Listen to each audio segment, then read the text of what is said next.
Alrighty. Good morning, good afternoon, good evening, wherever you find yourself today. It's gonna be another exciting day. I know it's beautiful outside. We're gonna be discussing some current affairs, some issues going on in Ghana. And as I always say, or we always say on this platform, most of the issues going on in Ghana can be found in almost all of the African countries. So it's not just in Ghana, but the African countries as well. So it doesn't matter where you're from, you can be a part of our discussion, um, so long as you are progressive, you want to see humanity develop, you want to see humanity progressing, you can be a part of this discussion. Alrighty. So as we always do, I want to issue our usual statement before we continue or we start the program. So creativity and inventions are not by the color of one's skin, but by an educated mind. I want to repeat, creativity and inventions are not by the color of one's skin, but by an educated mind. So if you want to create, if you want to invent, irrespective of the color of your skin, educate your mind. Open up your mind for information. Open up your mind for wisdom. Open up your mind for illumination. And you're going to be able to create and invent. So when we see any amazing stuff going on around us, we should not attribute it to the power of the color of the skin, but we should attribute it to the power of the mind. So instead of you saying, in the wisdom of the white man or in the wisdom of the black man, it would be more appropriate to say in the power or in the wisdom of human mind, because the mind is a very powerful tool. I call it the hard drive of a human being. And so let us educate our minds and we'll be able to create and invent. With that being said, on this platform, we don't entertain insults. We discuss, we share opinions. So if you have dissenting opinions, you may not agree with what we're saying, you can table your opinions respectfully and we would discuss it. We don't argue on this platform. All right, since we got that out of the way, let me go on to the main issue. So it's been a couple of probably about 2 weeks now since we had or we saw on social media the issue of the Igbo, um, should I say the Igbo Kingdom saga in Ghana. I saw a lot of videos and I heard a lot of opinions on the saga or on the issue, and this is my opinion. First of all, I think there's been a lot of misinformation out there. Why am I saying so? The first thing I realized was people talking about the fact that the guy claimed to be building a kingdom, or he's acquired a piece of land to be building a kingdom. First of all, I didn't hear him say he was going to build a kingdom. I might be wrong. I stand to be corrected. If anybody has that video or has that information where the guy said he was going to build a kingdom, you can produce it and I'll retract my submission. But I didn't hear him saying he was going to build a kingdom. So for me, the issue of the kingdom being thrown out there It's kind of iffy. That's my opinion. Because I never heard him say he was going to build a kingdom. I heard him say he was going to build a village, an Igbo village. And that is different from building a kingdom. Number two, I think we need to chill. We are blowing this out of proportion. We have laws in the country. Who can be a king? Who can create a kingdom, if you want to use the word kingdom? But creating a village for Igbo people, I don't see anything wrong with that. If you go to the United States, they have Chinatown. Even in Ghana, the Chinese have a place, even though they probably might have not named it officially as a Chinese town or a Chinese place. But when you step into those areas, all you find is Chinese people. All you find is Chinese people. There are so many places where you have people of the same clan, the same tribe, the same whatever, find themselves in a foreign land or in a place where they were not originally from. And when they meet, they put themselves together and decide to remember their customs, their cultures, teach it to their children, what have you. And they can create a community for themselves, which is allowed. It is allowed. But for me, I think there is some,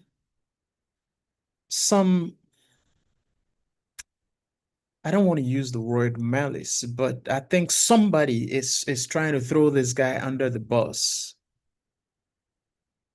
because all of a sudden, all I hear is he said he's going to build a kingdom. He said he's going to build a kingdom. You can't build a kingdom in another country where you were not from originally. You cannot do that, and everybody knows. And like I said, I never heard him saying he was going to build a kingdom. I heard him say he was going to build a village. And then again, everything he was claiming to be doing or building, if it materializes, I see it from a business perspective. I don't see it from a kingdom perspective. Because the hotels and guest house or whatever, and the conference halls and what have you, it's all business ventures. I don't see any kingdom.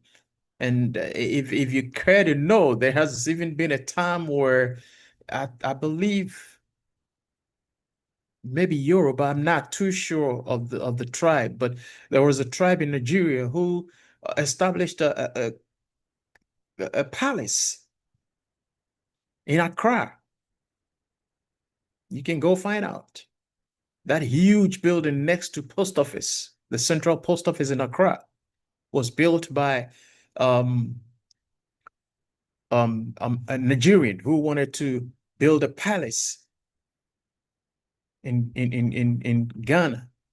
It didn't work out anyway, but all I'm saying is I think we are making too much noise about this guy's uh, uh, um, adventures or whatever you want to call it. To the extent that people are calling for the repatriation of all Nigerians in Ghana. Are you kidding me? Are you kidding me? Are you kidding me? Look, if in any case,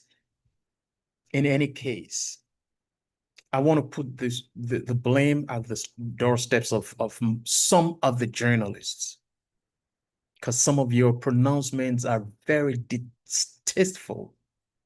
Some of your submissions, they're very distasteful, calling Nigerians all kinds of names. I mean, I was asking myself, Am I hearing right? Is this guy calling for war? Is this guy trying to denigrate or do anything unspeakable, despicable in Ghana? So please, let's chill. Let's relax. Let's relax. I've heard some people I respect a lot. Some people I respect a lot calling for repatriation of the guy and Nigerians from Ghana. Look, some of the pronouncements, if we don't take care, would escalate to a point where we cannot contain it, especially the media personalities. I'm not talking about bloggers. I'm talking about journalists in the media space. Please, let's watch our pronouncements. Let's be careful and be circumspective when we're talking about some of these things. The least thing can excite and can incite xenophobia. And we don't want that. Think about it. We got Ghanaians in Nigeria. Look at how Ghanaians or other African nationals were brutalized in South Africa. We don't want that to happen in Ghana, or we don't want that to happen in Nigeria. In any case, that whole continent happens to be one piece of brothers and sisters.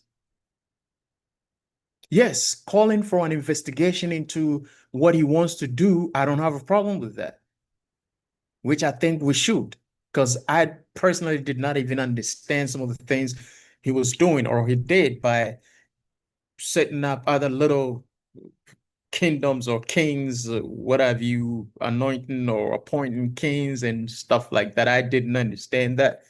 And so if somebody is calling for a probe or an investigation into his activities or what he wants to do, that's fine. But other than that, I don't see the fuss here. I don't see why people are blowing this out of proportion. He might call himself whatever, but it's only his people who would recognize him, or those who elected him are going to recognize him for his title. So I think we should chill. I think we should chill. The noise, I really wish I had a prof here to hear his opinion on this, but this is my personal opinion. I think we're making too much noise and we should chill on this issue. It's not necessary. We have bigger fish to fry, bigger issues going on politically, socially, that needs the attention and the strength and the resources of the nation, not somebody calling himself the king or of Igbo people in Ghana. I really think we should chill. We should chill, and especially the journalists. Please be mindful of your submissions and the choice of words. Some of the things I heard, I can't even repeat them here. Branding all Nigerians in a certain way, painting them with one brush, attributing every negative thing going on in Ghana to Nigerians. Come on, come on, come on, come on. Please, please, let us chill. This is my humble plea. I don't think it's that serious. I think we're blowing it out of proportion. Please. In any case, I mean, he's not even acquired the land because as of now, we still haven't seen the land. People are disputing the fact that they sold anything to him. So what's the fuss? What's the fuss? And to my brothers and sisters from Nigeria, who happens to be from other tribes, who are also inciting Ghanaians against this man, I think you should stop it. It's not necessary. Because I saw a couple of videos of other Nigerians who are trying to incite Ghanaians. Some calling, hey, Ghanaians, you cannot sit and allow this to happen. What is he doing? What is he doing? He has aspirations. He wants to put his people together. He wants to build a village where his people can live. And I don't even believe and think that if he builds that village and any Ghanaian wants to rent a place or a space within that village, he's going to be denied. I don't believe that. And if it happens, then we have a cause to pick up arms with him. Not even arms. I mean, it's a figure of speech, but not to pick up arms, But I don't really see the fuss in this whole thing. So let's chill. I don't want to waste too much time on this, but that's my 2 cents. I think we're making a lot of noise unnecessarily. So we should just relax. We should just relax. All right. Um, I I didn't want to talk about this, but I heard Captain Smart's uh, rebuttal or his response to his accusers, and I thought it didn't hold any water anyway. In as much as he wants to distance himself from what is going on, I think his excuse does not hold water. That's my opinion. I don't want to go into details, but I think his excuse does not hold water. And the next thing I want to talk about is the elections. The elections. I I I I really this was my first thought when I saw the submissions made by uh what's his name?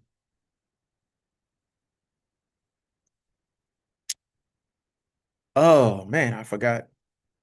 The Minister for Communications.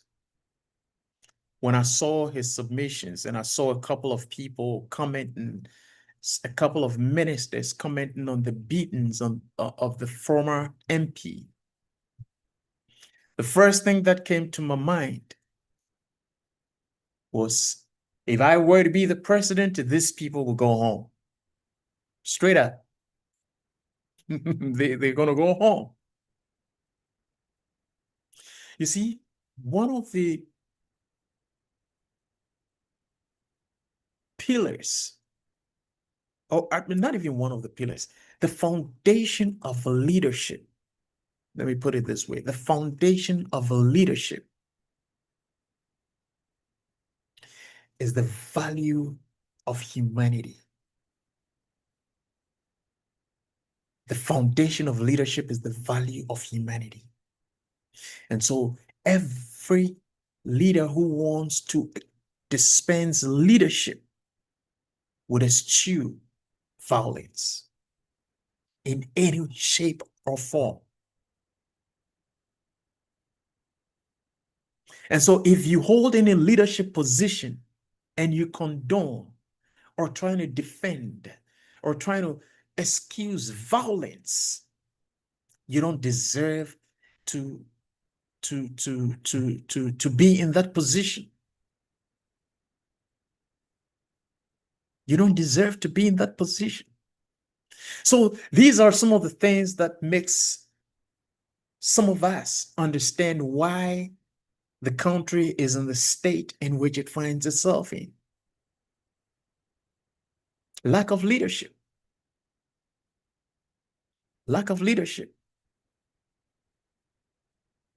Because if a whole minister would want to justify this just because it happened to him, so he's going to justify it, then what is the essence of reset?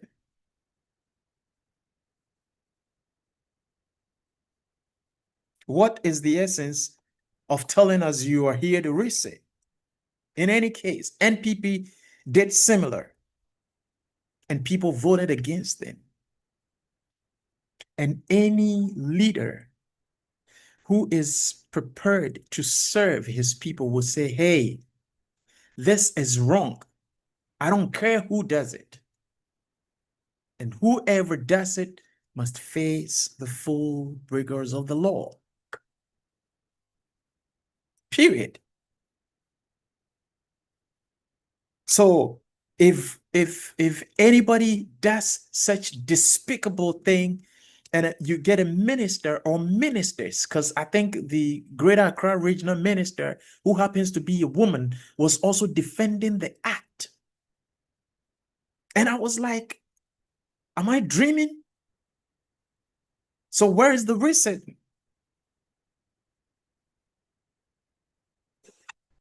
Where is the reset? I mean, this is my question. Where's the reset? And if you're going to do the same silly things done by the previous government, then we don't need you. I'm not being political here. I'm just spewing out facts. If something went wrong, and for that reason, you were brought in to reset the country, and you are condoning and approving same silly things, then what is the essence of you coming?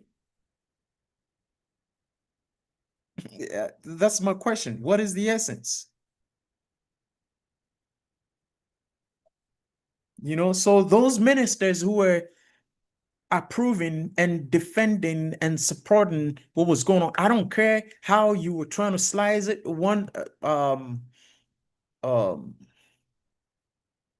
man, I forgot the name of this lady uh, who was leading a team to um, go fight against Galamsey. You know, you came in and you were trying to defend by claiming, oh, you're not defending, you don't support any form of violence, but she did it, and so I'm like, are we serious in this country? We got to wake up. That is not leadership. That is not a leadership.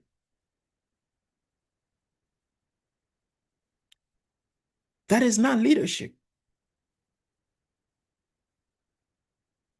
So please, please, please. Again, if I were the president, His Excellency John Mahama, these people will be fired whilst they were giving out the interview. I'm not even going to wait for them to go home. They will be fired immediately.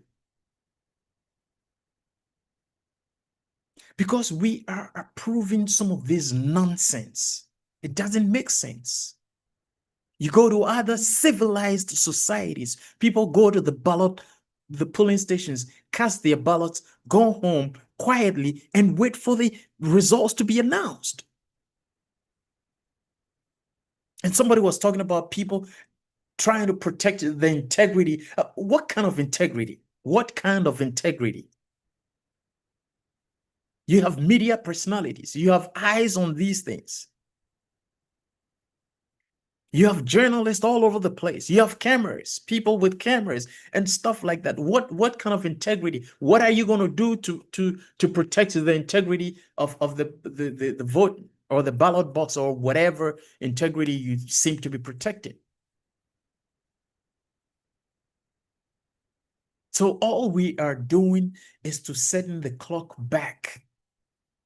Because this nonsense in 2025, this barbaric, inhumane nonsense is still going on in 2025. And we talk about resetting, and we talk about building a progressive society. We're joking. We are joking. We are joking.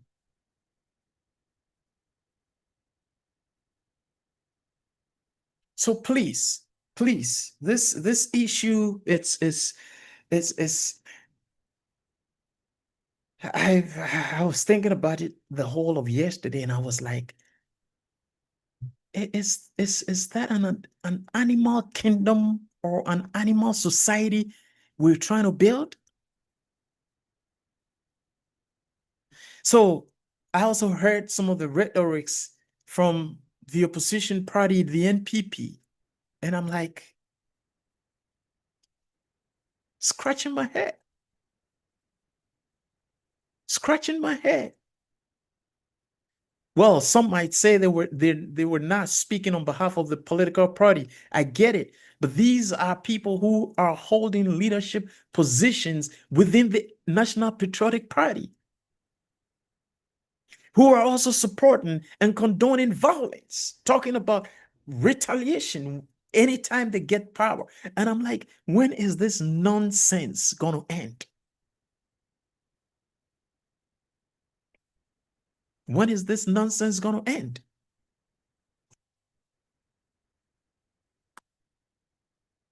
It's a shame. It's a big shame that we keep behaving, excuse my language, like animals.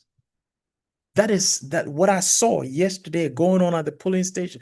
It's animalistic. We cannot continue to do stuff like that and think that we are creating or we're building a progressive society. You can't build a progressive society in that manner.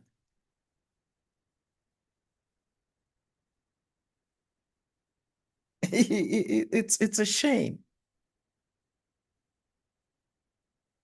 So the ministers, I wish my voice can get that far to the corridors of power. If my voice could get that far to the corridors of power, I would plead to the president. I would appeal to him to dismiss all those ministers because they are not worthy of serving humanity. You are not serving NDC. You are not serving NPP. When you come into power, you are serving Ghanaians. And if you're serving Ghanaians, then the laws of Ghana must be respected and it has to be supreme. The laws of Ghana is supreme above any other person. I don't care who you are. You can be MPP, VWQ, PCY, whatever. You got to subject or submit yourself to the laws of the land.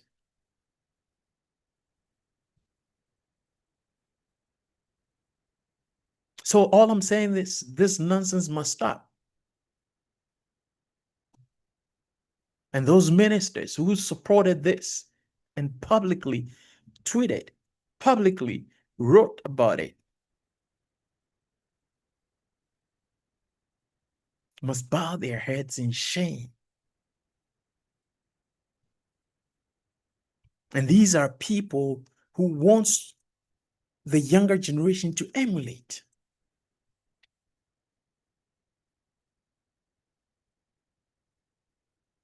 To emulate. People like some George. I was so, I just could not believe my eyes when he was going back and forth with people about what happened to him some years back.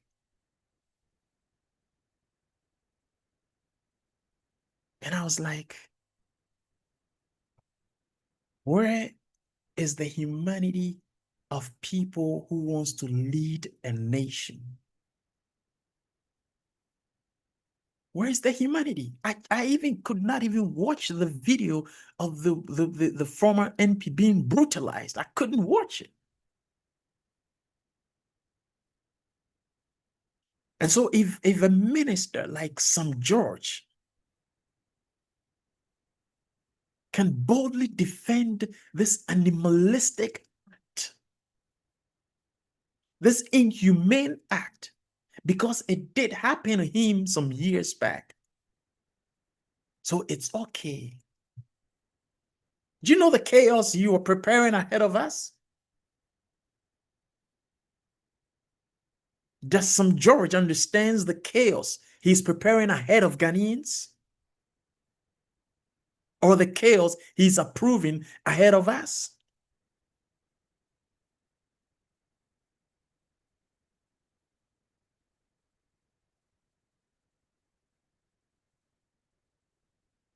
You know, so and then you get people from the NPP side who are talking about, we're writing names of people who did, we're gonna keep archives, we're gonna store some of these videos, so when we get power, we'll do same thing. And I was like, what kind of society are we building? What kind of society are we building?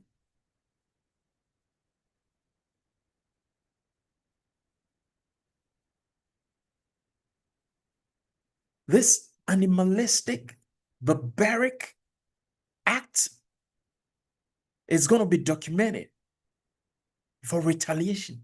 Are you kidding me? Are you kidding me? I seriously want to see some leadership, because what I'm seeing, it's not leadership.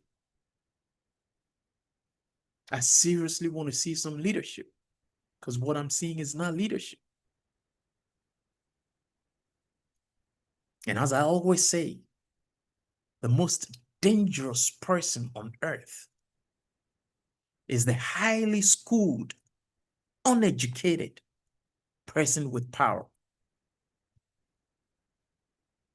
And I repeat myself, the most dangerous person on earth is the highly schooled, uneducated person with power. So when you take the uneducated person through school, what you do is you balloon his buffoonery, you balloon his ignorance to the highest heights. And so when you give such a person power, he becomes deadly, or she becomes deadly. When the person's ignorance is amplified and the person's foolery is amplified,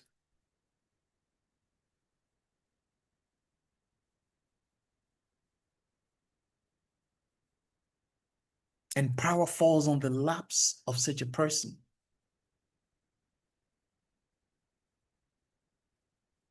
that becomes a weapon for destruction. We need to put a stop to some of this craziness going on. The National Civic Education Department has a job to do. And if the resetting is a serious agenda, I want to see some money being pumped into the National Civic Education Department. I want to see them up and doing their work, educating the people of their rights and responsibilities, educating the people of the laws of the country, that you just cannot go out there and touch anybody and go scot-free. The law enforcement has to be active.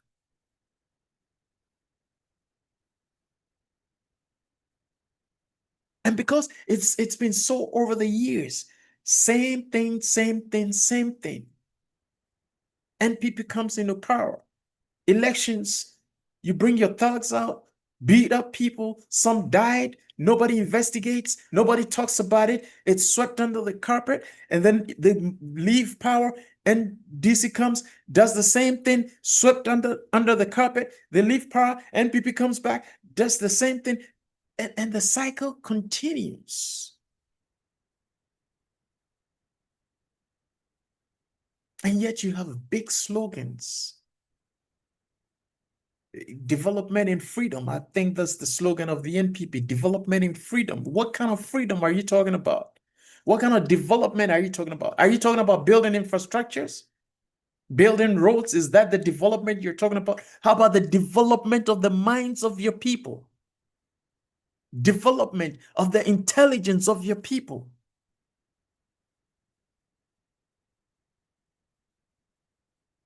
And the NDC also came with resetting agenda.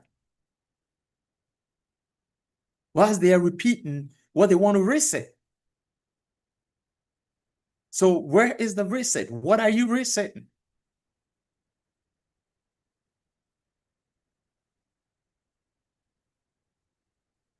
I don't want to say I'm disappointed because I mean I shouldn't expect any better from the kind of people who have power within our space, be it NPP or NDC. I shouldn't expect any better from them. But for some George, and I believe I heard he's a church elder, and I was like, this cannot be. You must be joking. A church elder condoning this.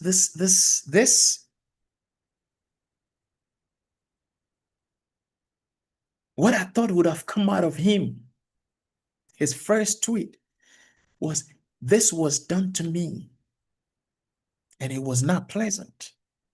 It was injustice. But we have come to reset this country. And so we have to put a stop to this. And whoever is involved in this must be brought to book. And in any case, our elders would always say that and any wise person would understand that what was done to me, because I did not enjoy it, because I felt the pain, I thought it was wrong, I thought it was unlawful, I'm going to prevent it from happening. That is why when you go to some developed countries, people who lose loved ones through certain kind of illnesses would choose and dedicate their lives to prevent others from losing their loved ones through that same means, by devoting their lives, their resources to build up centers or invest into researches that will solve that particular problem. This is what we call humanitarians. This is leadership. You want to prevent ills from society. Even though it happened to you, it hurts. It's painful.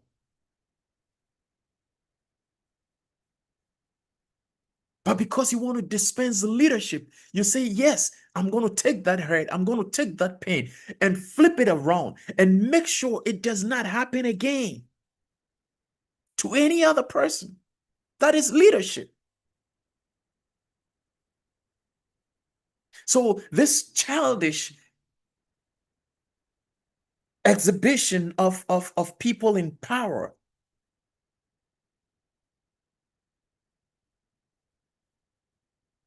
is appalling to me. It's appalling to me. On both sides of the divide. Those NPP people who are taking record of what's going on so they'll retaliate, it's all appalling. Those NDC people who are supporting because it happened to them, so let's go on. It's appalling. And some George made a critical statement, which I think he should come back and retract by saying, this is just the beginning. Are you kidding me? So you want to plunge the whole nation into chaos? Is that what you're calling for, some George? Is that what you're calling for?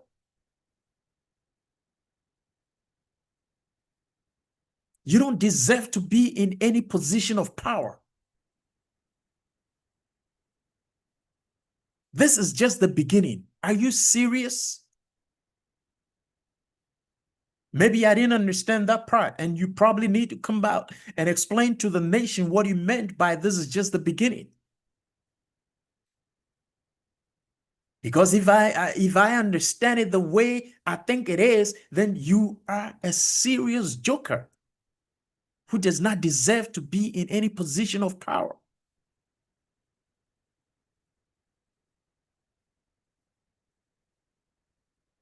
And so today, my humble plea and appeal to the government, because they have the resources now, they have the power now. If we are serious about resetting, let us deal with these things. And this was just election going on in just a small locality or a small constituency, a small area. What will happen if we're going to have a national election?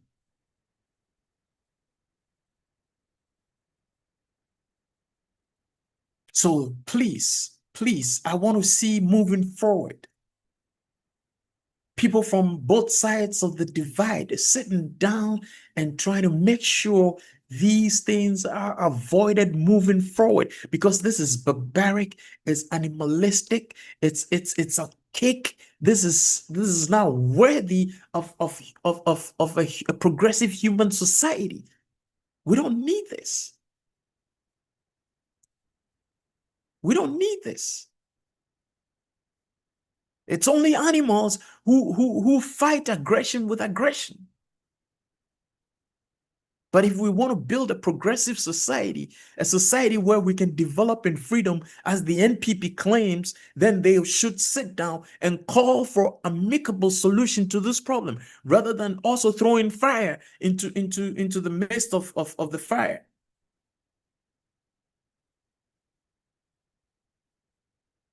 But in my humble opinion, Sam George does not deserve to hold any office in the nation. I'm serious. Some people might think this is just a little statement he made. No, it is not little. If you want to dispense leadership, your empathy should be high. Your emotional intelligence should be high. And if we're serious about developing, we don't have to elect such people into places of power or appoint such people into places of power. If we are serious about building a nation, we need people with empathy, people who understand the concept of leadership, people who genuinely and truly believes in developing the human elements. Love is the bedrock of leadership. For your information, Sam George, love is the bedrock of leadership.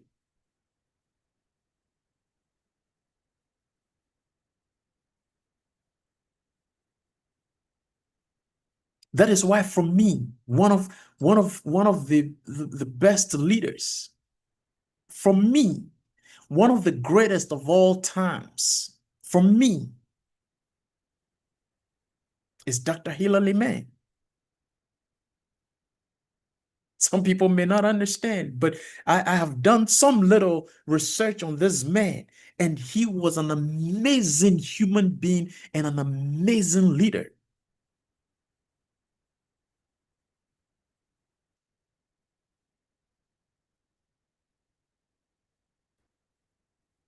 I came across a piece of information where he was being questioned about people on death row, why he was not signing for them to be executed.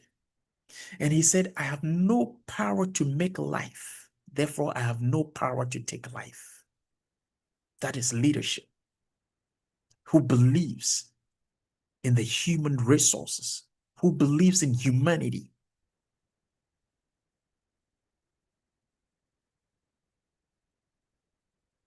When he took over power, he could have eliminated Rawlings and all those people, but he decided not to.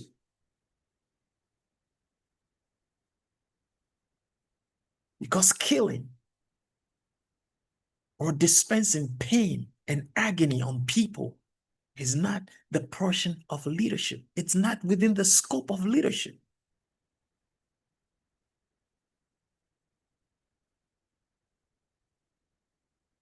And the other person I'm studying on, which I'm beginning to love, is Ike Achimpong,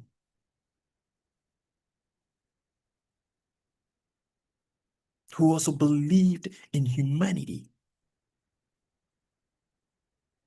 So please, we need people who believe in humanity, people with empathy, people who understands the principle of love, people who understands the concept of leadership to be in places of power.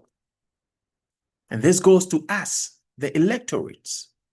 If we're electing people into office, these are some of the things we need to be looking at. Not because the person is popular, not because the person is rich, not because the person is eloquent, not because the person is handsome or pretty. All of these things, they are useless. They are useless. We need to begin to educate ourselves on some of these concepts. Let's pay attention to the things, the attitude of such people. People with low emotional intelligence. People who have no empathy for anybody. And sometimes we get confused just because people are dishing out monies to people, other people, we think that is empathy. No, that is not just empathy. It is the surplus. That money they're dishing out does not affect them in any way. If you want to see empathy where somebody is giving out money, it is somebody who has little and is sharing that little with people. That is empathy.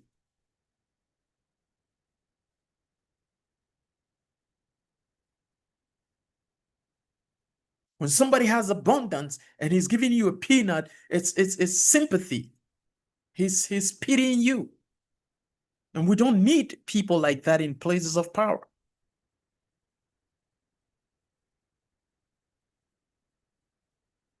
We don't need people who have sympathy or who would have sympathy on others in places of power. I know some people may not understand. We need people who have empathy, who can put themselves in your shoes and feel what you're feeling. Be in the same place with you.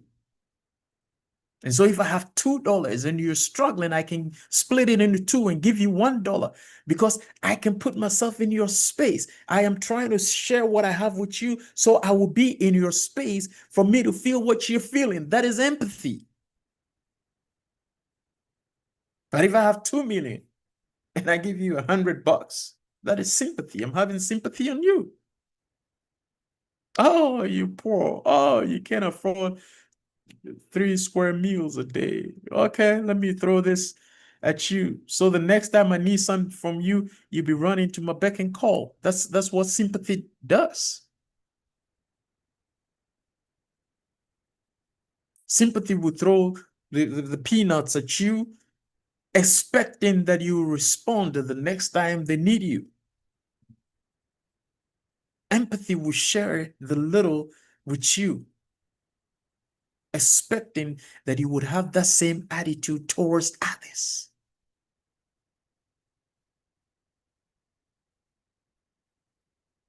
I know this is analyzed. This usually I talk about some of these things in Leadership Academy, but I think I should share some of these things here as well, because this has to stop. I thought that was the reason why all those Delta forces, what have you, forces were canceled. I don't even know if they were canceled, but I thought at a point we were talking about doing away with all these vigilantism in our system, in the political space. What happened? What happened? So the whole nation must bow. We have to bow our heads in shame. I almost took myself out, but I'm proud of it. We have to bow our heads in shame. Then the national community will see what happened yesterday and be looking at us like, are these people serious? And what breaks the camel's back is people who are expected to know better comes before the cameras and they spew nonsense.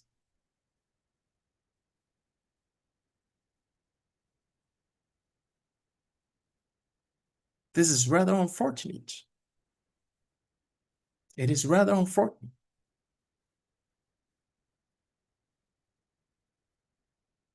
And I'm not satisfied with what happened because it happened to party A or party B. It should not happen to anybody, period. Irrespective of the color of your political party, it should not happen to you, period. You go to the polling station, you cast your ballot, go back home. And sometimes I hear people saying we are standing around to make sure they don't do. Come on. Come on. Are you a journalist?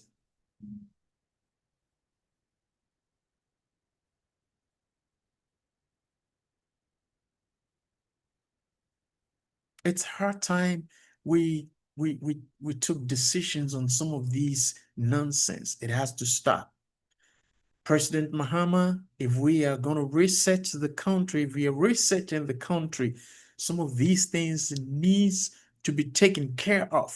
It should be stopped. The national civic education should be funded enough, equipped enough to go out there and educate the people, inform the people.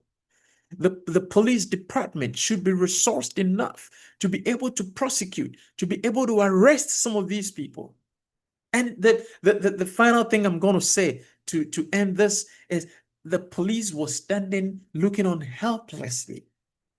And I was like, wow, wow. This happens in any advanced country or any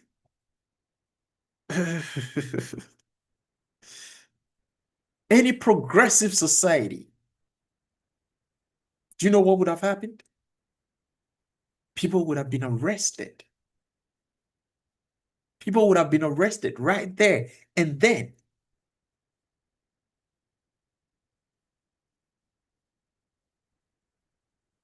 Or maybe the police is only equipped to arrest protesters. Is that what they're meant to do?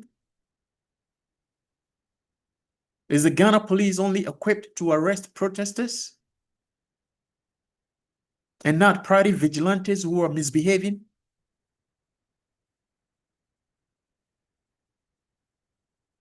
And not even a single arrest was effected yesterday. And I followed up this morning trying to see if I can find any information on a single arrest. None. And we're talking about resetting.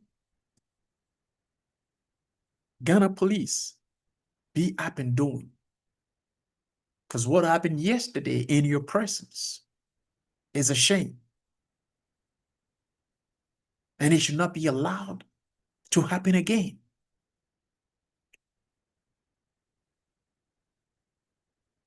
If this happens in any progressive society, they will line up tens and 20s of people arrested in plastic bags, in Ziplocs. I don't even think the Ghana Police Service has one. And I don't think they were even equipped for this, which again was a failure on the part of the police service. Because knowing the history of elections, they should be prepared with vans and equipment to be able to take care of some of these arrogance.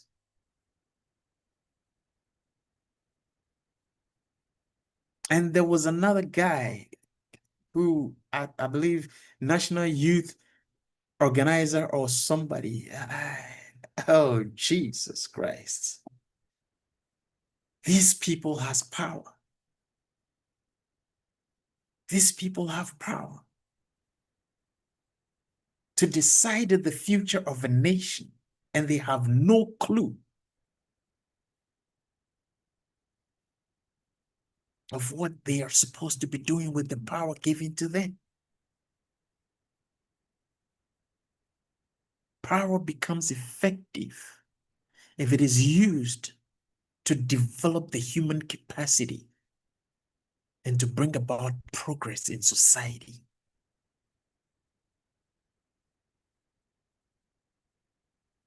I repeat myself, power becomes important and progressive if it is used to develop the human capacity in order to progress, to bring progress to the community.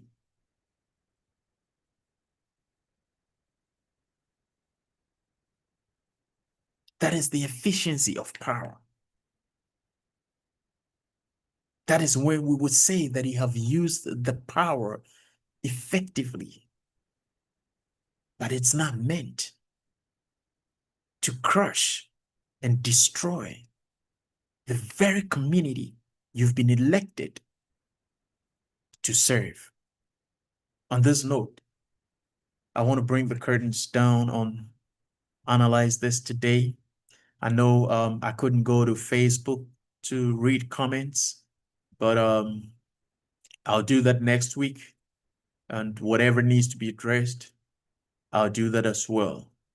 Thank you for your time with us on Analyze This. Hopefully we're going to be here next week, same time. Please share the video, share the link, invite a friend to be a part of it. And until then, my name is Nana Osei Bonsu Jr. of Afriwick International Organization and Certo Leadership International. I'll see you on the flip side. Stay blessed. Bye-bye.